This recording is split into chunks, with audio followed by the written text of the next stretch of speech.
మేడారం అభివృద్ధిని KCR విస్మరించారని TPCC chief Revanth Reddy అన్నారు.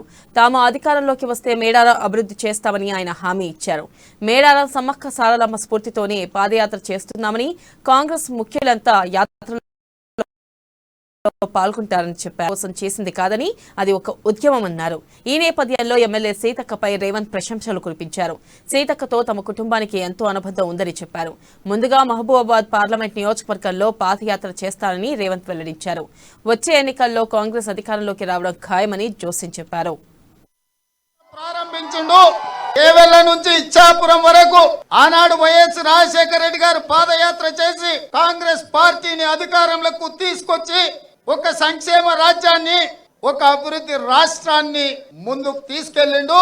చేవెళ్ళ చెల్లెమ్మ sentiment Congress పార్టీకి ఉంది కదా. నాకు సీతక్కకు మా కుటుంబానికి ఉన్న అనుబంధం, మా ఇంటి ఆడబిడ్డ సీతక్క నియోజకవర్గంలో సమ్మక్క సారలమ్మ సాక్షిగా మేడారంలో సీతక్క ఎదురొచ్చి హారతిచ్చి ఆశీర్వదించి వీర తిలకం దిద్ది ఈ యాత్రకు స్వాగతం పలికి మనోధైర్యాన్ని ఇచ్చిందంటే మిత్రులారా, ఈ యాత్ర విజయవంతమైనట్టే.